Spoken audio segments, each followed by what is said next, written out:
High বন্ধুরা, কেমন আছেন? আশা করি সবাই ভালো আছেন। আজকে আপনাদের সাথে শেয়ার করব চিকেন টিক্কা মাসালা। চলুন শুরু করা যাক। এটাকে আমরা ম্যারিনেট করব। ম্যারিনেট করার জন্য ভালো ম্যারিনেটের জন্য আমরা একটু এটাকে কেটে নিতে হবে। তাহলে এটার মসলাগুলা ভিতরে ঢুকবে যতটা সম্ভব আরকি। তো সেক্ষেত্রে এটা নাইফ দিয়ে করতে পারেন বা চামচ দিয়ে, যেটা কাঁটা চামচ দিয়ে আপনি এটাকে মার্ক করতে পারেন ভিতরে। যেভাবে খুশি সেভাবে করতে পারেন। তবে এক্ষেত্রে আমি এটাকে নাইফ দিয়ে হালকা একটু কেটে নিলাম, দুটোর জন্যই। একদম ফ্রেশ চিকেন, আমি জাস্ট হোল চিকেন থেকে ২ টা লেগ কেটে নিলাম। ম্যারিনেট করব, চলুন দেখা যাক। তার জন্য অল্প কিছু লাইম জুস দিয়ে দেব। লাইম জুস, গার্লিক, জিঞ্জার, টিক্কা মসলা অ্যান্ড অয়েল। এখানে আপনি যদিও দেখতেছেন একটা স্পুন, বাট এটা ভেরি লিটল স্মল স্পুন। তো সেক্ষেত্রে আপনি আপনি ১ স্পুন দিলেই হবে। একটা হলো গার্লিক, একটা হলো জিঞ্জার। এখন মসলাটা দিয়ে দিই।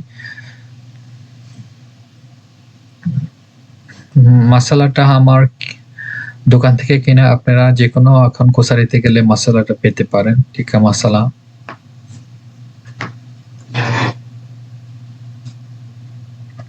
একটু অয়েল, খুব বেশি অয়েল না কিন্তু, খুব বেশি অয়েল না। একটু অয়েল দিয়ে দিবেন যেন এটার থিকনেসটা আসে, যেন এটাকে মানে ম্যারিনেটের সুবিধা হবে অয়েলে। যতটা সম্ভব আপনি ভিতরে ঢোকানোর চেষ্টা করবেন মসলাগুলা। মসলাগুলা যত ভিতরে ঢুকবে ততই এটার টেস্টটা ভালো হবে।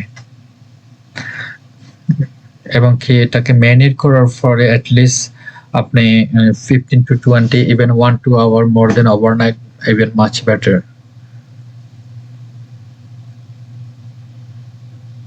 আপনি এটাকে মোটামুটি একটু কভার করে রেখে দিতে পারেন। বাইরে রাখতে পারলে, বাইরে রাখার চেয়ে ভিতরে, ফ্রিজের ভিতরে রাখলে আরো বেশি ভালো হয়। আর সবচাইতে ভালো হয় যদি আপনি ওভারনাইট রাখতে পারেন, ১ রাত রাখতে পারেন আরকি। আর যদি একেবারেই সময় না থাকে, at least ১৫ থেকে ৩০ মিনিট রাখার চেষ্টা করবেন।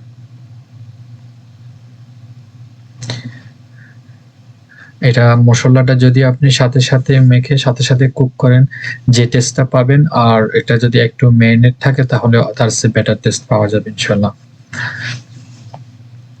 আমি এটা ২ টা টেম্পারেচারে কুক করব। ১ম এ কিছুক্ষণ আমি ৮-১০ মিনিট কুক করব 375। তারপরে আমি কুক করব 350 তে। এখন 375 দিয়ে আমি শুরু করি ইনশাআল্লাহ 20 মিনিটস। পরে 20 মিনিটস মানে ১০ মিনিট, 725, 375, তারপর 350।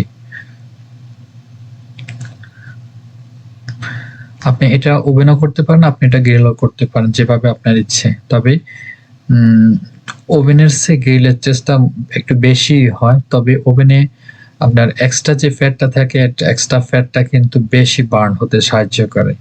সেক্ষেত্রে ওভেনেরটা হেলথি, একটু মাছ হেলথি বলা যেতে পারে আরকি।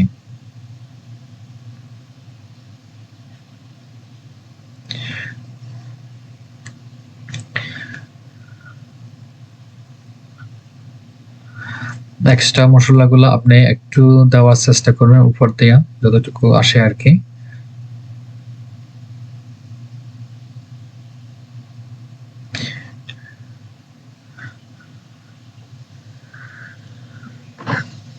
হয়ে গেছে। এটা মোটামুটি এখন আমরা এটা ওভেনের ভিতরে দিয়ে দেব at least ২০ মিনিটের জন্য। আপনাকে একটা জিনিস একটু মেক সিউর করবেন যেন ওভেনটা যেন ফ্রি হিট থাকে। যদি আপনি ওভেনে দেন, ওভেনটা যেন ফ্রি হিট থাকে, সেক্ষেত্রে একটু ভালো হবে। আর যদি লো টেম্পারেচার থাকে, মানে এটা কুক হবে একটু দেরিতে কুক হবে। আপনার যদি একটু এবং কি আমি মনে করি যে হিটের থাকলে ওভেনের টেস্টটা ভালো হয়। আর আপনি এটা কোল্ড একটা ওভেনে দিলে তখন এটা, আমি যতটুকু দেখলাম, এটার টেস্টটা একটু কমতেই থাকে।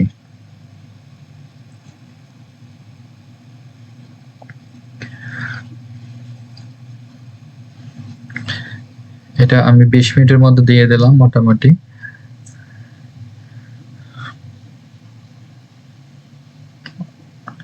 কয়েক মিনিট অলরেডি হয়ে গেছে। এখন এটা মোটামুটি কুক হতে শুরু করেছে।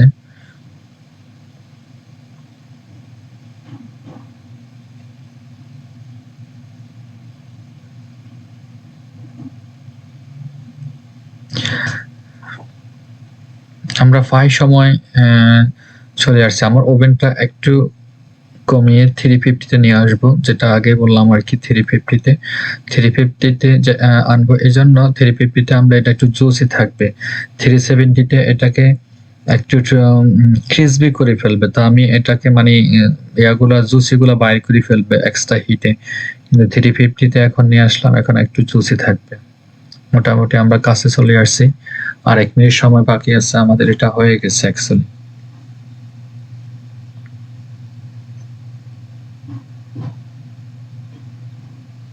যেমনটা দেখতেছেন এটা অলরেডি হয়ে গেছে।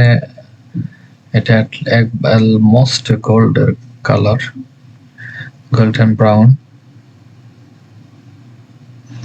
আপনি দুইটা জিনিস করতে পারেন। এখন এখান থেকে আপনি একটু গ্রিলও দিতে পারেন, তবে আমি গ্রিলে আজকে দেব না। আজকে আমি গ্রিল ছাড়াই এটাকে টেস্ট করব। তবে আমি যেটা জানি এটা দুইটা ভাবে করা, যদি ওভেন প্লাস গ্রিল দুইটা ভাবে করলে এবং কি মাছ বেটার। যেমনটা আপনি দেখতেছেন এক্সট্রা অয়েলগুলা কিন্তু বাইর হয়ে গেছে। চিকেনের যে অয়েলটা থাকে, আমি কিন্তু অয়েলটা ফালাইনি, এক্সট্রা ফ্যাটটা কিন্তু চিকেনে লেগেছিল, যার কারণে এটা সাইডগুলা বার্ন হয়নি। এক্সট্রা ফ্যাটগুলো সেজন্য রাখি দেওয়াই বেটার। সেক্ষেত্রে চিকেনের টেস্টটা বাড়ে কিন্তু ফ্যাটটা বার্ন হয়ে যায়। আর যদি আপনি ফ্যাটটা ফালাই দেন চিকেনটা বার্ন হবে, চিকেনটা বার্ন হলে আপনার চিকেনটা ওয়েস্ট হবে।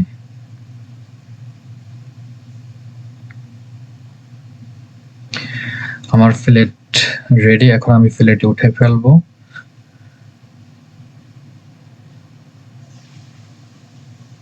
এখন আপনি এটা ব্রেড দিয়ে খেতে পারেন, শুধু চিকেন দিয়ে খেতে পারেন, পটেটো খেতে পারেন,